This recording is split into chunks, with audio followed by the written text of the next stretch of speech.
बिस्मिल्लाहिर्रहमानिर्रहीम अस्सलामुअलैकुम। उम्मीद है आप सब लोग ठीक होंगे। अल्हम्दुलिल्लाह मैं भी ठीक। तो आज की इस वीडियो में मैं आपको बताऊंगा कतर में सिक्योरिटी गार्ड की सैलरी कितनी है।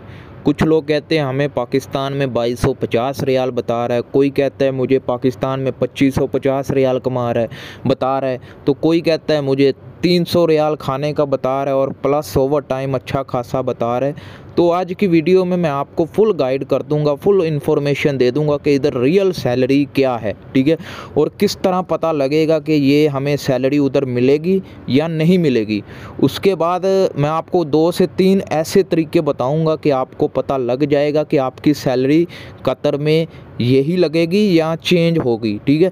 तो वीडियो शुरू करते हैं। पहले वीडियो को लाइक कर दें, चैनल को सब्सक्राइब कर दें। गल्फ ठिकाना एक ऐसा चैनल है जिस पर आपको कतर के बारे में, जॉब्स के बारे में, लाइफ के बारे में इंफॉर्मेशन वीडियोस मिलती रहती हैं। तो वीडियो शुरू करते हैं। देखें कतर में जो सिक्योरिटी गार्ड की सैलरी है ना, बेसिक सैलरी 1000 रियाल है, ठीक है, 1000 रियाल है। उसके ऊपर जो ओवर टाइम लगता है वो बेसिक सैलरी के ऊपर ही लगता है। मसलन आपकी सैलरी 1000 रियाल है ना, तो ओवर टाइम मिलाकर छुट्टी नहीं करेंगे, पूरा महीना भी आप काम करेंगे, अच्छा खासा ओवर टाइम लगाएंगे, 12 घंटे ड्यूटी करेंगे और महीने में कोई छुट्टी नहीं करेंगे, तो आपकी 1900 से 2000 के दरमियान सैलरी निकलेगी, ठीक है। 12 घंटे ड्यूटी, महीने में कोई छुट्टी नहीं और मुसलसल काम, 1900 से 2000 रियाल, ठीक है। तो अगर आप 16 घंटे ड्यूटी करेंगे तो वो 2500 से लेकर 2600 रियाल निकलेगी। और आप इससे अंदाज़ा लगा लें, जो पाकिस्तान में झूठ बोलते हैं कि वहाँ पर आपको 8 घंटे की 2200 रियाल मिलेगी, 12 घंटे ड्यूटी करोगे तो 3000 रियाल मिलेगी, सब झूठ बोल रहे हैं। इनकी बातों पर आपने यकीन नहीं करना। अभी आपको बताता हूँ कि आपको पता कैसे चलेगा ये झूठ बोल रहे हैं। सबसे पहले जब वो आपको एग्रीमेंट देंगे ना कंपनी का, उस पर लिखा होगा कि सैलरी आपको बेसिक इतनी दी जाएगी, ओवर टाइम मिलाकर इतनी दी जाएगी। अगर एजेंसी वाले बोलें ये बस फॉर्मेलिटी है, इसको आप साइन कर दो, उधर आपकी सैलरी ज़्यादा लगेगी, तो वो झूठ बोल रहे हैं। जो एग्रीमेंट करके आप आओगे वही एग्रीमेंट पर आपको सैलरी मिलेगी।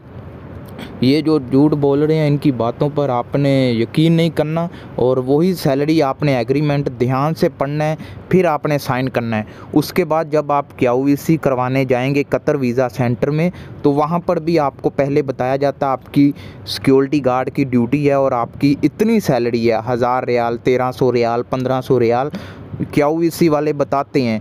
तो आपने उधर एजेंट की बातों में नहीं आना कि उधर आपने यस यस बोलना है, नो नहीं बोलना। आपको जो अच्छा लगे आपने वही बोलना। अगर आपकी सैलरी वो 2200 बता रहे हैं तो KYC वाले आपको क्यों 1800 बता रहे हैं, 1500 बता रहे हैं, तो आपने KYC में और एग्रीमेंट साइन करते वक्त ध्यान से और समझदारी से साइन करना है, वही सैलरी आपको कतर में आके मिलेगी। ये 2 तरीके हैं, एक KYC में अपनी सैलरी चेक करें, दूसरा आप अपनी एग्रीमेंट पर सैलरी देखें। अगर इनसे अलग सैलरी आपको एजेंट बताता है तो समझ लें वो झूठ बोल रहा है। वही सैलरी आपको मिलेगी जो आपको KYC वाले बताते हैं और वही सैलरी मिलेगी जो आपका कंपनी एग्रीमेंट पर लिखता है। तो इससे हटकर आपको अगर कोई सैलरी बता रहा है तो आपने उसकी बातों पर यकीन नहीं करना, वो फ्रॉड कर रहा है, वो आपसे झूठ बोल रहा है।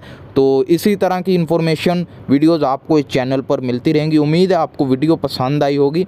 नेक्स्ट कमेंट आप कीजिएगा किस पर बनाऊं, सिक्योरिटी पर बनाऊं या किसी कंपनी पर बनाऊं, किसकी इन्फॉर्मेशन दूं, तो आप कमेंट करें, वीडियो आपकी खिदमत में हाजिर है। तो मिलते हैं नेक्स्ट वीडियो में। लाइक करें, सब्सक्राइब करें, हमें सपोर्ट करें। तो मिलते हैं नेक्स्ट वीडियो में। अल्लाह हाफिज़।